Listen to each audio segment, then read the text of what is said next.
passaria a palavra para a fala da Fabiana Oliveira, que vai nos brindar com a fala sobre a América Latina. Então, Fabiana Oliveira, da Universidade Paulista, vai falar sobre os desafios contemporâneos na América Latina.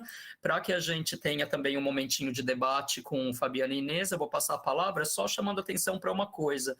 O evento, ele é muito, vamos dizer, engajado com a questão do gender balance. Então, a gente quis em cada painel que tivesse um equilíbrio entre homens e mulheres, participação masculino e feminino, e isso também nos GTs, se vocês observarem, cada GT é um homem e uma mulher, os moderadores, etc. E aqui me chama a atenção que ficaram vocês na reta final, Women Empowerment. Então, Fabi, nesse clima de Women Empowerment, passa a palavra, seja bem-vinda. Maravilha, obrigada, Gabriel. Boa noite, pessoal. Quero agradecer aqui ao convite do Gabriel e da Rafa. Esse é o segundo ano do evento, é a minha segunda vez participando aqui do painel. É um prazer, fico muito feliz de ver o crescimento do evento. E também quero agradecer a Inês por estar aguentando firme aí com o fuso horário completamente...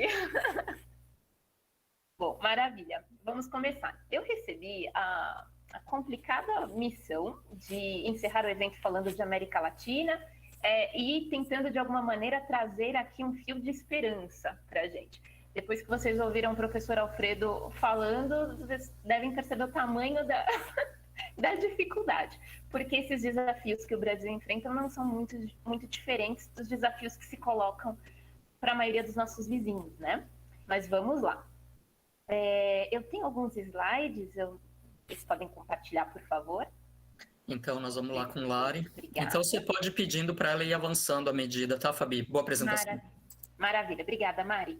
Muito bem, pode passar para o primeiro, então, por favor. Perdão, é Lari, de Larissa. É a Lari, achei que era a Mariana. Lari. Tá bom, obrigada. Obrigada, Lari. Vamos lá. Bom, gente, a primeira coisa que eu achei que valia a pena comentar é que, assim, eu vou começar falando um pouco das crises que se colocam, dos desafios que a gente tem colocado nesse momento para a América Latina, tá? A primeira coisa é a questão da crise de articulação política que a pandemia de Covid-19 evidenciou. Então, essa desarticulação da região, ela era anterior, né? Então, pelo menos desde 2016, a gente vê uma dificuldade muito grande de se construir consensos na região, consensos mínimos, mas a pandemia aprofundou demais isso daí. Então, a América Latina, ela é uma região que se tornou, né, ao longo dos últimos 2 anos, né, ela se transformou em um dos principais epicentros da crise sanitária. Então, a gente tem só 8% da população mundial, mas a gente chegou a concentrar 1/5 de todas as infecções por Covid-19 e 1/3 de todas as mortes causadas por Covid-19. Metade disso tudo aqui só no Brasil. Mas, obviamente, que outros países da região também passaram por situações muito complicadas. Então, o Equador, vocês devem lembrar daquelas cenas, né, das calçadas de Guayaquil, né, cobertas de corpos, é um horror, né? O Paraguai também viveu seu momento complicado. Então, nessa situação, se esperava que a região fosse ser capaz de aproveitar mecanismos de articulação pré-existentes para tentar encontrar soluções conjuntas para um problema que era coletivo, né? Mas o que a gente observou foi justamente o contrário. A região ela se transformou em palco de uma série de ações individuais, os países corriam por sua própria conta para conseguir, então, os testes, né, para conseguir depois as vacinas. Então, alguns países compraram vacina da Pfizer, outros fizeram um contrato com a AstraZeneca, outros fizeram um contrato com a Sinopharm, com a Sputnik, né? E a gente não foi capaz de nenhuma forma de tentar, de alguma maneira, criar mecanismos para compras conjuntas de vacinas, minimamente similares com o que aconteceu, por exemplo, na União Europeia. A gente não conseguiu negociar os preços das vacinas juntos, então os países pagaram os preços que as farmacêuticas estavam impondo naquele contexto de grande demanda por vacinas, e a gente também não conseguiu criar lobbies que permitissem o melhor acesso da região às vacinas, por exemplo, através do consórcio da OMS, né, o COVAX. Então, toda essa situação se colocava aqui para a gente. E para complicar ainda mais, a Índia e a África do Sul apresentaram uma proposta junto à Organização Mundial do Comércio, segundo a qual a gente suspenderia temporariamente os direitos de propriedade intelectual para medicamentos e produtos sanitários específicos para o combate de Covid-19 durante a pandemia. E a região se dividiu até mesmo quando esse tema foi proposto no âmbito da OMC. Então, alguns países como a Argentina, Venezuela e Nicarágua prontamente ficaram do lado da Índia e da África do Sul e de mais outros 100 países que apoiavam a medida. Mas outros países como Colômbia, Costa Rica, El Salvador, Equador, esses países disseram que iam avaliar a proposta, não quiseram se comprometer num primeiro momento. E o Brasil adotou uma postura ainda mais complicada. O Brasil foi contra, a maior parte do tempo, o Brasil se posicionou contra, se alinhando com as grandes potências, com os países desenvolvidos, que defendiam a manutenção das patentes, né? Então, isso daqui deixou muito evidente para a gente que a região estava fragmentada, que existia um distanciamento claro entre os países. Como eu disse antes, a gente perdeu uma oportunidade de fortalecer mecanismos de cooperação regional e também de alguma forma, tentar puxar o mundo para um enfrentamento da pandemia que fosse feito a partir de uma perspectiva multilateral, né? E não daquela guerra, daquela corrida às luvas e às máscaras que a gente havia visto no início da pandemia, né? Agora, é claro que dentro dessa realidade é importante destacar que a gente teve algumas exceções. Então, Cuba, por exemplo, foi um país que desenvolveu suas próprias vacinas. Então, os cubanos eles desenvolveram 3 vacinas diferentes. A que mais teve sucesso foi a Soberana 2, né? E Cuba, logo em seguida, passou a vender essas vacinas praticamente a preço de custo para a Venezuela e para a Nicarágua. Então, foi um caso interessante. E também, outra situação importante foi o acordo bilateral que foi produzido entre o México e a Argentina, e que implicava em que a Argentina ela produziria os princípios ativos da vacina da AstraZeneca, e depois esses princípios ativos seriam enviados para o México, e no México a vacina seria fabricada, seria envasada, e depois ela seria, uma parte ficaria com o México, outra parte seria enviada para a Argentina. E aí o México ele liderou uma campanha de doação de vacinas para vários países, especialmente na região da América Central. Então, Belize recebeu vacinas do México, Honduras, mas também países da América do Sul, como Bolívia e Paraguai. Então, houve também algum tipo de ação, alguma tentativa mínima de construção de articulação, certo? Mas isso realmente não foi o geral. Pode passar, por favor, Lari? Obrigada. Então, essa crise, essa desarticulação no contexto da pandemia, ela ocorreu justamente porque a gente já vinha de uma situação em que o próprio regionalismo latino-americano, né, os próprios mecanismos de integração, se encontravam muito enfraquecidos. Então, a região, de uma maneira geral, ela já vem há bastante tempo dividida entre 2 projetos, 2 paradigmas de integração. A gente tem um paradigma que é mais estadocêntrico, em que os blocos de integração regional, eles vão ser impulsionados pelo Estado, né? O Estado, com seus chefes, né, presidentes e presidentas, e os ministros de Estado, eles serão os protagonistas da integração. Como, por exemplo, costumava ser o Mercosul, né, até recentemente, a própria Unasul, a CELAC. E depois a gente também tem um outro modelo, um outro paradigma, que é o do regionalismo aberto, que é um modelo de integração baseada em complementariedades pré-existentes, principalmente. É um modelo de integração que não cria uma institucionalidade tão forte, que deixa os países membros de um determinado bloco mais livres para que eles possam negociar acordos comerciais com terceiros países, com países extra-bloco, né? Então, por muito tempo, a gente teve essa divisão na região, e ali por volta da primeira década dos anos 2000, né, a gente teve um fortalecimento desses blocos que eram mais estadocêntricos. Então, o Mercosul, a Unasul e a CELAC. E justamente o que acontecia é que a capacidade de articulação que a gente conseguiu construir naquele momento permitia que mesmo países que são tradicionalmente mais poligâmicos, né? Eles são tradicionalmente mais abertos do ponto de vista comercial, esses países também se engajassem nesses blocos estadocêntricos. Então, por exemplo, a CELAC, né? Ela chegou a ter como presidente pro tempore o Sebastián Piñera, que é o presidente do Chile e que é uma figura claramente mais liberal, né? E o próprio modelo de desenvolvimento do Chile até aqui era um modelo mais aberto para o mundo, mais liberal, né? Então, esses dois modelos, eles coexistiram ao longo do tempo, mas no início dos anos 2000 a gente teve um fortalecimento desses blocos mais estadocêntricos e agora, mais recentemente, nos últimos 5, 6 anos, a gente assistiu a um claro enfraquecimento desses blocos estadocêntricos e um certo ressurgimento do regionalismo aberto na América Latina. Um exemplo disso foi o que aconteceu com o Mercosul, né? O Mercosul ele passou por uma séria fragilização mais recentemente. O Mercosul ele completou 30 anos esse ano e a gente teve uma cúpula de chefes de Estado em março que foi realizada virtualmente, mas que mostrou de maneira muito clara essa como que eu posso dizer, essa incapacidade de se produzir entendimentos do bloco atualmente.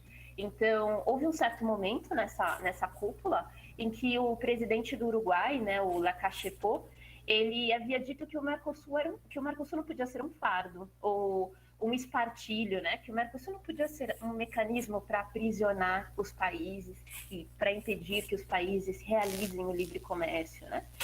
E aí o Alberto Fernandes, presidente da Argentina, e que era o anfitrião da cúpula, se sentiu diretamente ofendido e falou, olha, o Mercosul não quer ser um fardo para ninguém.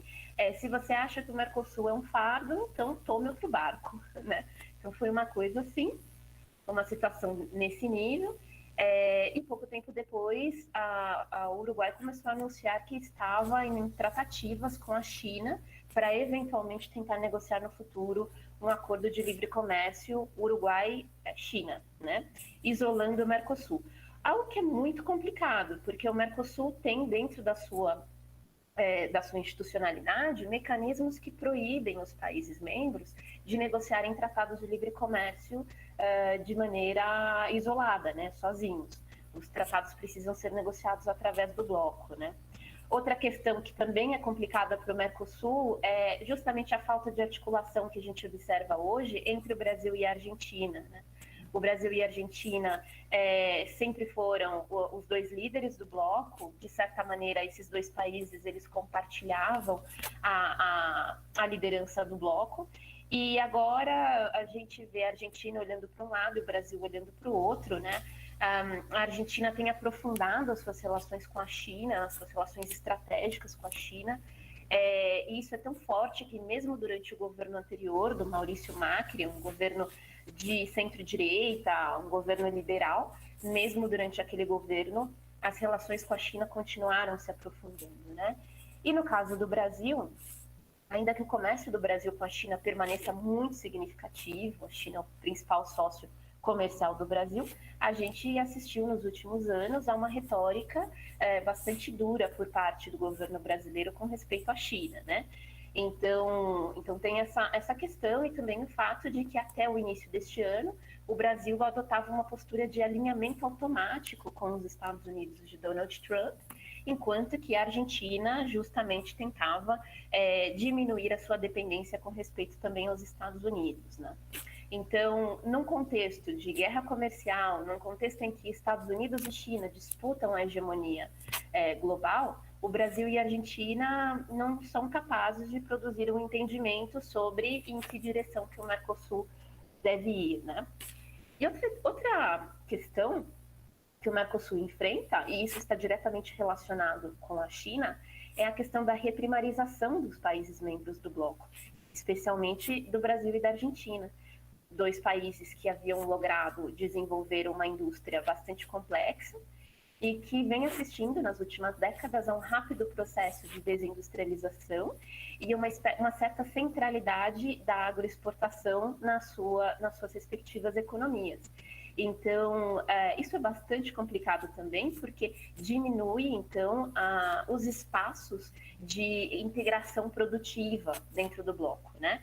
Então, o Brasil e a Argentina, eles vão se convertendo em concorrentes pelo mercado chinês, já que os dois exportam soja, os dois exportam carne bovina, então eles vão se tornando, de certa forma, concorrentes. E aí a gente vai perdendo espaço para o desenvolvimento, inclusive, de novos projetos conjuntos de diversificação produtiva, algo que é tão necessário para todos os países da região agora, né? Outro desentendimento dentro do Mercosul é a questão da negociação de uma nova tarifa externa comum, a TEC, né? O Brasil, ele, junto com o Paraguai e o Uruguai, esses países eles têm defendido um corte da TEC, um corte de pelo menos 10%, e esse corte ele significaria então que produtos estrangeiros, produtos extra-regionais, eles poderiam entrar no mercado dos países membros do Mercosul pagando tarifas alfandegárias menores. Então, tornaria esses produtos mais competitivos dentro dos mercados locais.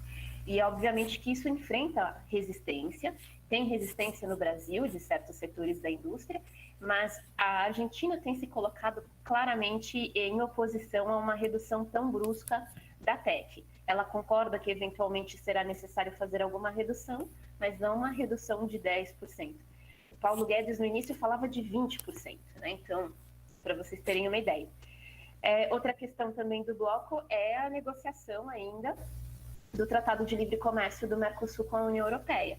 Então, a finalização dessas negociações havia sido anunciada no primeiro ano do governo Bolsonaro, mas logo depois o que se evidenciou é que nem a opinião pública dos países envolvidos tinha completo conhecimento sobre as condições desse tratado, e nem a opinião pública dos países europeus estava necessariamente satisfeita com a ideia de negociar um acordo comercial com o Brasil, por ocasião da não política, né, ou da não política ambiental que a gente possui no país, da destruição do meio ambiente que a gente vem assistindo nos últimos anos, né?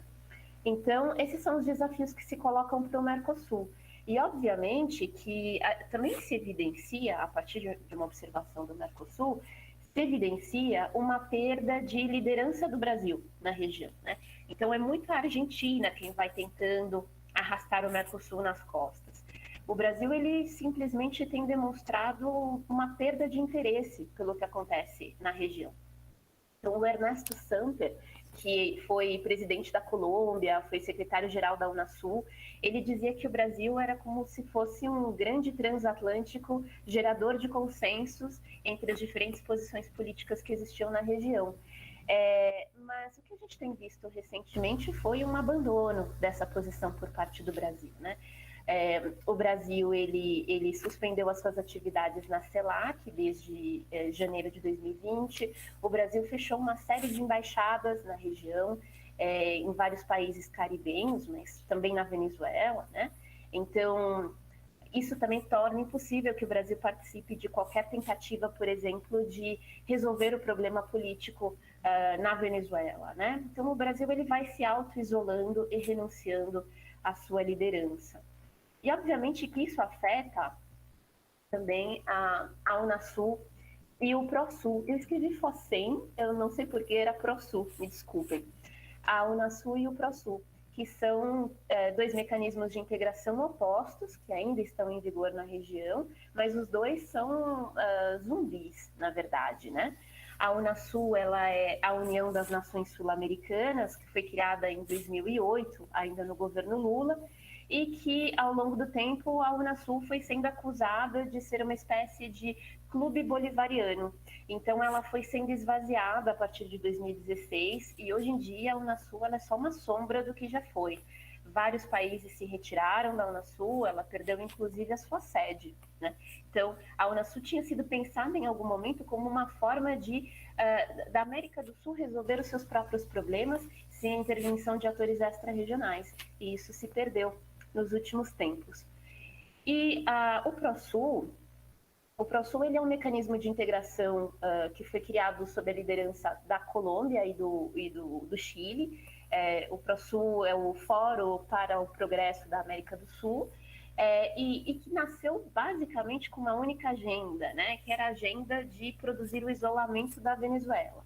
Então, o ProSul, ele se diz defensor das instituições democráticas, da normalidade democrática na região, e por muito tempo, então, o ProSul, ele tentava servir como um espaço de ataques para a Venezuela, mas depois que outros países da região, de certa maneira, passaram a enfrentar crises também de ordem democrática, como foi o caso do Brasil, o caso, inclusive, da Colômbia, do Chile, da Bolívia, do Peru, né? Então, como esses países passaram a enfrentar uma série de problemas internos, que inclusive nos faziam questionar a normalidade democrática em alguns deles, eles acabaram, de certa forma, perdendo um pouco da legitimidade para discutir a questão da Venezuela. E aí, à medida que problemas internos foram surgindo, especialmente no Chile e na Colômbia, o ProSul também foi se esvaziando, tanto é que houve um evento de lançamento do ProSul em 2019, e depois disso nós praticamente não ouvimos mais falar desse arranjo, né? Não foi feito nada através do ProSul, tampouco, para tentar resolver o problema da pandemia na região. Então, basicamente era um arranjo que dependia daquela correlação de forças que existia na América do Sul em 2019, que era uma correlação de forças mais conservadora. E aí, à medida que a coisa mudou na Argentina, mudou no Peru, na Bolívia, então o ProSul foi perdendo força também. E, por fim, aqui, a gente tem a CELAC. A CELAC, ela é a Comunidade dos Estados Latino-Americanos e Caribenhos, que tinha sido criada em 2010, e ela foi, na verdade, o resultado de um encontro que foi organizado ainda pelo presidente Lula no Brasil, na Bahia, em 2008, e aquela foi a primeira ocasião em que os mais de 30 chefes de Estado da América Latina se reuniram fora do âmbito, por exemplo, da Organização dos Estados Americanos, ou sem que aquilo fosse, né, sem que aquela reunião fosse por ocasião de uma Assembleia Geral da ONU em Nova York, né? Então foi a primeira vez que esses países latino-americanos se reuniram por vontade própria. E a partir dali, então, os esforços de construção da CELAC foram se desdobrando, e a CELAC, ela é o resultado de uma articulação entre Argentina, Brasil e México, né? Só que a partir de 2016, a CELAC, ela também foi perdendo fôlego, ela também foi acusada de servir como um espaço de defesa da Venezuela e de Cuba. Isso é importante porque Cuba fazia parte da CELAC, né, faz parte da CELAC.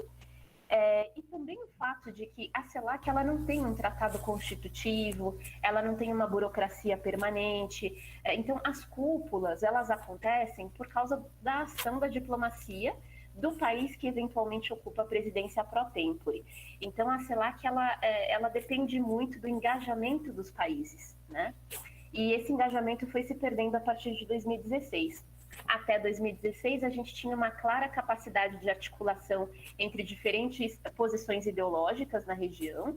Então, como eu já disse para vocês, o Sebastião Pinheira, ele chegou a ser presidente pro tempore da CELAC em 2013. O Rafael Correa, que foi presidente do Equador, de esquerda, ele se tornou presidente pro tempore da CELAC em 2016. Então, né, a gente tinha centro-direita e centro-esquerda participando da CELAC. Já na cúpula de Punta Cana, que aconteceu em 2017, a gente viu o esgotamento, porque ali todos os países enviaram seus representantes, mas apenas 4 deles enviaram os seus mandatários, enviaram os seus presidentes. Então, foi uma cúpula esvaziada e sem capacidade de tomada de decisão, né? Em 2017 mesmo, foi criado um outro grupo, que é o Grupo de Lima, e era um grupo que reunia 12 países, inclusive o Canadá. E, de novo, o Grupo de Lima, ele era um grupo que tinha uma única agenda, e uma agenda voltada para a questão da Venezuela. Era um grupo que se propunha como um mediador da questão venezuelana, mas isso era impossível uma vez que eles reconheciam como legítimo presidente da Venezuela o Juan Guaidó e não o Nicolás Maduro. Então, quando eles denunciavam o Nicolás Maduro como um ditador, era óbvio que eles perdiam a legitimidade para atuar como mediadores do conflito, né? Porque eles tinham um lado claro. As mudanças políticas que aconteceram na região mais recentemente fizeram com que o Grupo de Lima ele fosse se esvaziando também. Então, o México foi o primeiro país a se retirar do Grupo de Lima, logo depois a Argentina, com a chegada ao poder do Alberto Fernandes, e agora, mais recentemente, o Peru, né, com a chegada ao poder do Pedro Castillo, né? Então, três países que passaram a ser governados por forças de centro-esquerda, né? Então, se retiraram do Grupo de Lima. E aí é importante dizer também que a última nota do Grupo de Lima a respeito de qualquer tema da política latino-americana foi publicada em janeiro de 2021, antes ainda do Donald Trump entregar o poder para o Joe Biden. Então, acho que a gente, né, estando a gente aqui no finalzinho de setembro, acho que a gente pode já dizer que o Grupo de Lima morreu também, né? Então, o Grupo de Lima, com a morte do Grupo de Lima, a gente tem uma espécie de sobrevida aqui da CELAC, e essa sobrevida da CELAC ela vem sendo garantida pela atuação do México. Então, parece ser que o México ele vai tentando ocupar esse vazio de poder que o Brasil foi deixando, e principalmente a partir de uma aliança estratégica com a Argentina, o México ele vai, então, tentando se consolidar como uma liderança regional. Então, o México organizou a última cúpula da CELAC, que aconteceu esse ano. O Brasil não participou, mas a gente já teve a participação de vários países, né? Então, tem uma certa normalidade voltando. O México ele também tem conduzido as negociações entre a CELAC e a China, inclusive no sentido de que a China oferecesse ajuda para os países da região no combate à pandemia e tudo mais, através de vacinas, equipamentos de proteção individual. E o México ele também tem conseguido se posicionar como um país que consegue conversar com as forças de centro-esquerda da região, com as forças de centro-direita e com as forças de esquerda ou extrema-esquerda. Então, o México, o López Obrador, né, o presidente do México, ele recebeu recentemente líderes de países como Paraguai, como Chile, inclusive, ao mesmo tempo em que o México tem se apresentado como um mediador da questão da Venezuela. Então, uma nova rodada de negociações entre o Nicolás Maduro e a oposição venezuelana está acontecendo agora na Cidade do México, e o México ele também vai se colocando como um mediador da questão da Nicarágua, né? Que na Nicarágua também tem toda uma efervescência acontecendo à medida que o país vai se aproximando das eleições de novembro desse ano, né? Então, essa é a situação. O Brasil vai perdendo espaço, o México vai ocupando esse vazio de poder, tá bom? Pode passar, por favor, Lari? Obrigada. E, bom, gente, uma das últimas crises que eu quero destacar aqui é a crise democrática que a gente tem vivido na região. E essa crise democrática, ela se deve a duas razões. Primeiro, a gente tem a volta dos militares, né, à cena política latino-americana. Então, em vários países, os militares eles têm voltado a assumir ali um certo protagonismo que os processos de redemocratização do final dos anos 80 havia negado, né, a esses militares, haviam negado. E principalmente no caso do Brasil, no caso do México e no caso de El Salvador, a gente tem uma forte participação dos militares na política. No Brasil, vocês já sabem, né? Não preciso nem me aprofundar muito nessa questão. Os militares, no início de 2020, eles chegaram a ocupar quase metade dos ministérios do governo Bolsonaro. A gente já tem mais de 6 mil militares ocupando postos de administração pública no Brasil. Inclusive, em junho desse ano, o Bolsonaro ele assinou um decreto que, de alguma maneira, mudava a regra do Estatuto dos Militares, né? O Estatuto dos Militares, ele diz que toda vez que um militar da ativa passa mais de 2 anos numa função da administração civil, esse militar ele vai automaticamente para a reserva, né? Ele vai ser aposentado automaticamente. E com esse decreto do Bolsonaro, a gente acabou criando uma série de cargos na administração pública, por exemplo, no Ministério de Minas e Energia, em órgãos ligados ao STF e também em várias empresas estatais.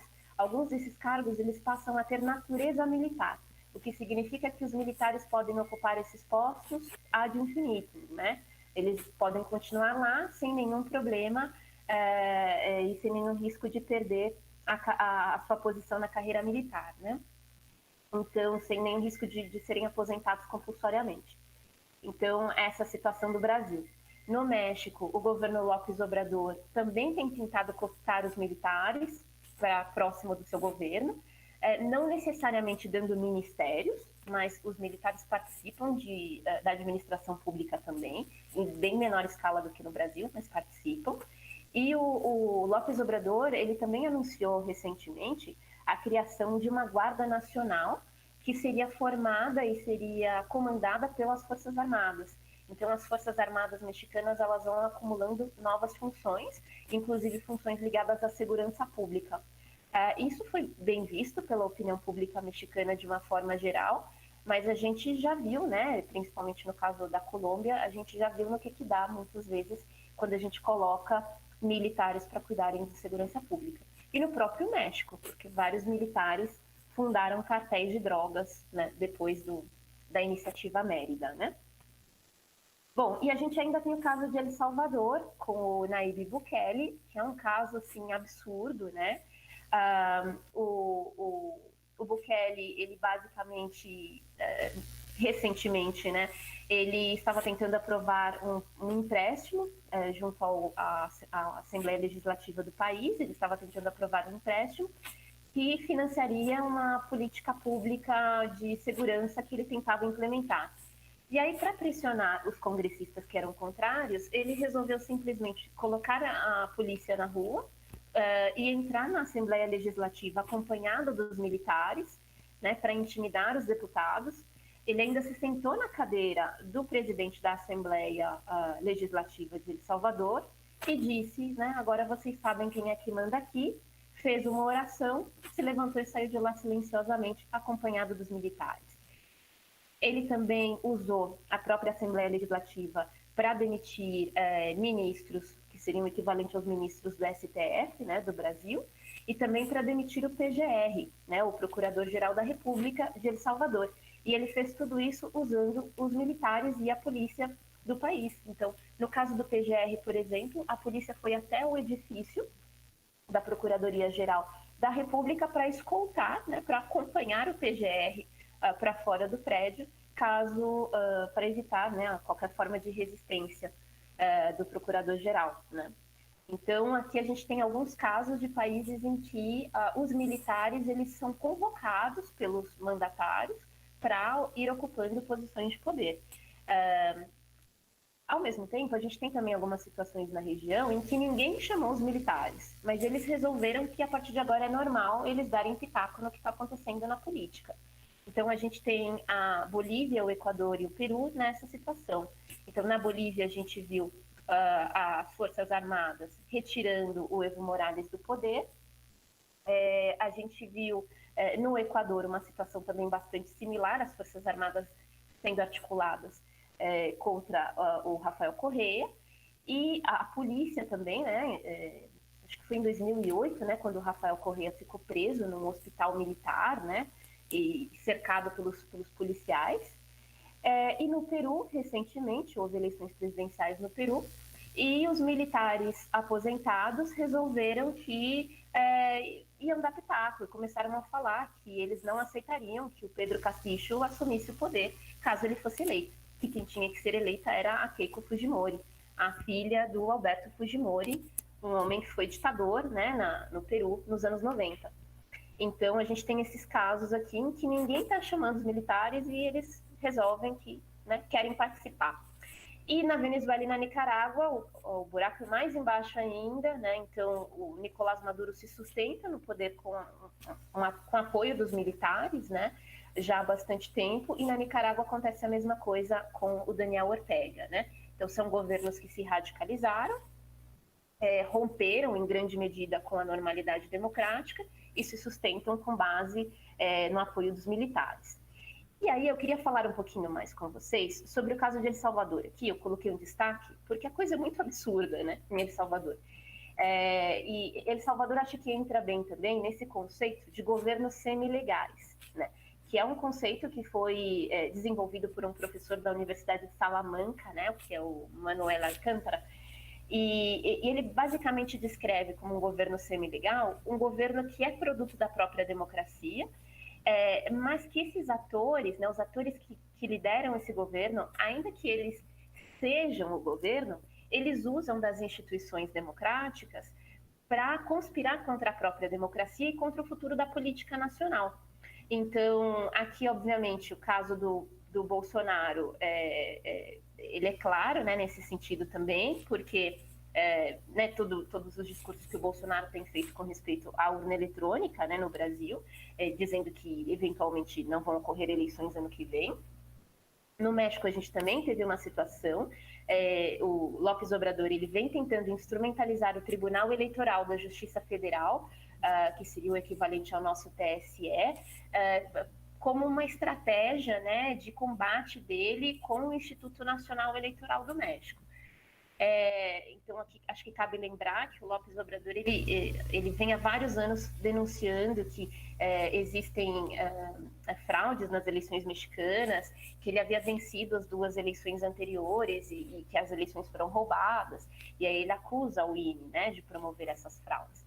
Então, agora ele vem tentando usar o que seria esse Tribunal Superior Eleitoral do México, nesse sentido, né, de dar continuidade a esse combate aí às instituições.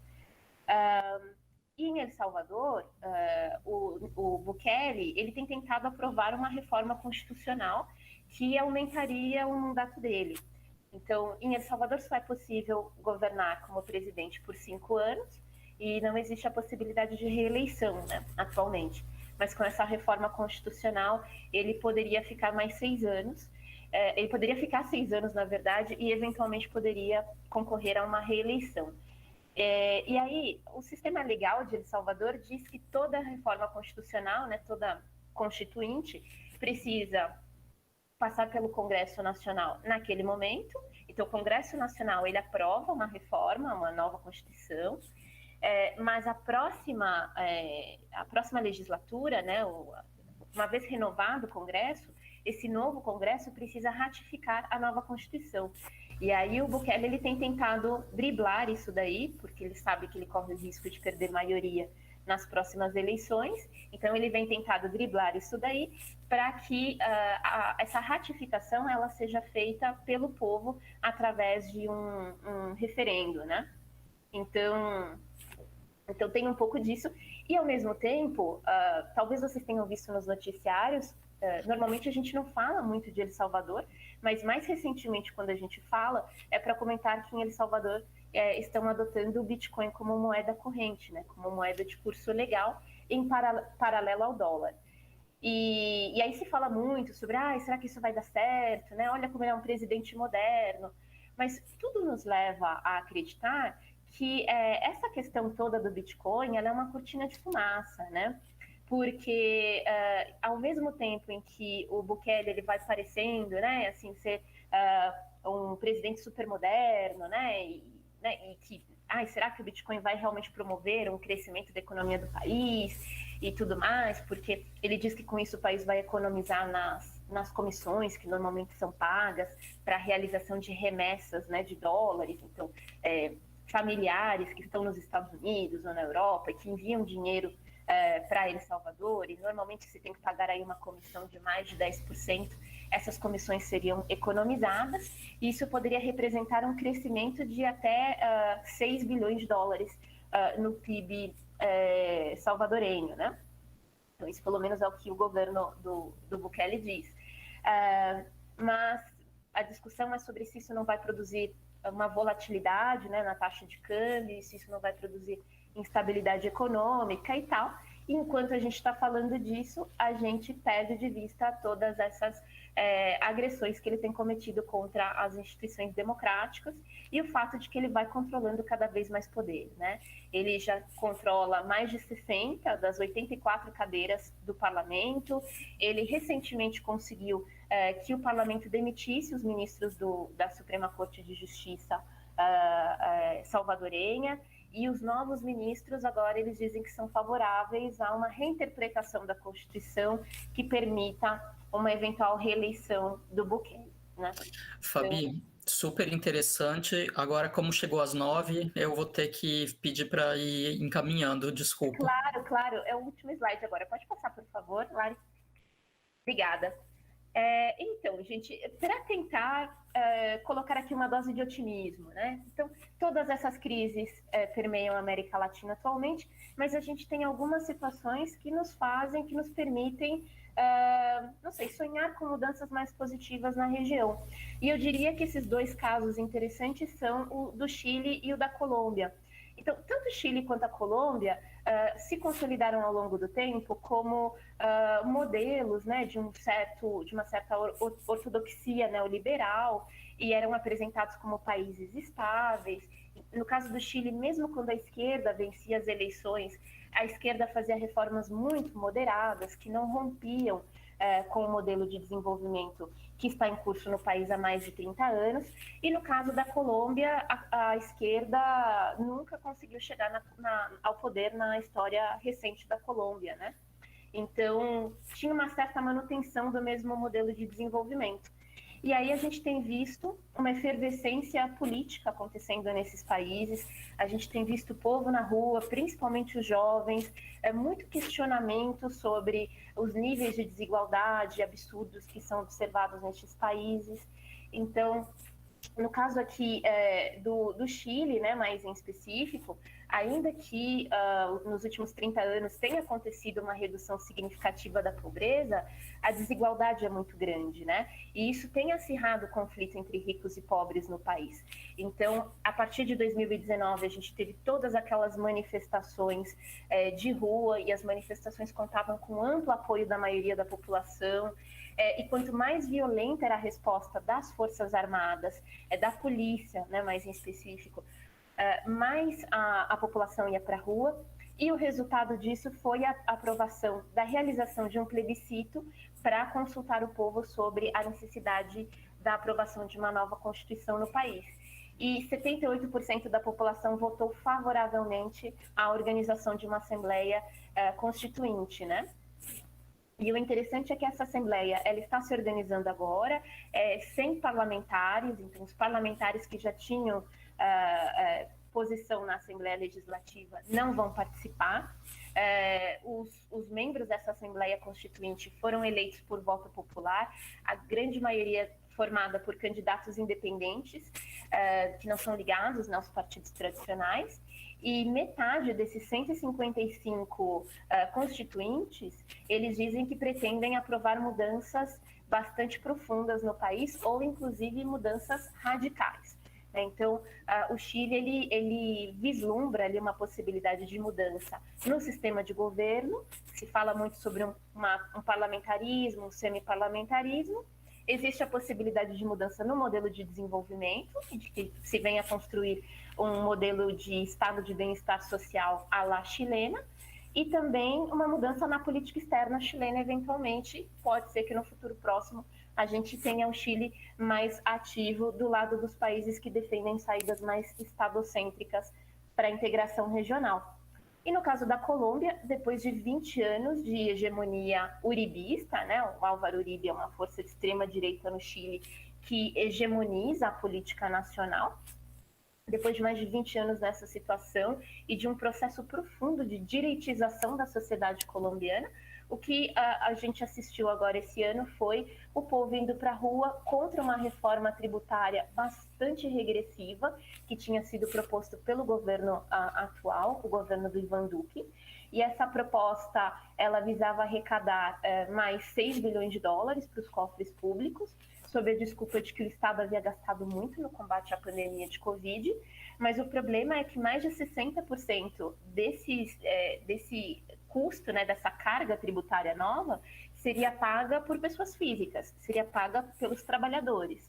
Então, isso colocou a população na rua, as respostas também foram muito violentas por parte do Estado, várias pessoas desapareceram, muitas pessoas ficaram feridas, mas no final o governo não teve outra saída senão a de retirar então essa proposta de reforma tributária de discussão. Inclusive o governo foi muito acusado porque no meio da pandemia, no auge, eles tinham organizado um Covid Day, né, ficou conhecido como Covid Day, que foi um evento em que foi um dia em que o IVA, né, o Imposto de Valor sobre o Valor Agregado das Mercadorias, ele tinha sido reduzido, quase zerado, para que as pessoas fossem para as lojas para comprar mercadorias. E então, assim, a discussão era se precisa aumentar a carga tributária do país, como que o presidente fez um Covid Day há alguns meses, né? Então também tinha essa questão e vão acontecer eleições na Colômbia agora, em março de 2022, eleições legislativas, e existe uma grande expectativa de que o partido do Álvaro Uribe, que é o Centro Democrático, ele deva perder força dentro do parlamento, o que seria muito bom para a Colômbia, porque ela poderia eventualmente caminhar em direção a uma discussão política que fosse polarizada por atores mais democráticos do que os atores que representam o uribismo. Então é isso, pessoal. Pode passar, por favor, Lari. Eu tenho o meu e-mail aqui no slide final. Obrigada. Desculpem aqui falar muito rápido, muita informação. Se vocês tiverem qualquer dúvida, qualquer coisa que não ficou muito claro, fiquem à vontade para me escrever, tá bom? Obrigada.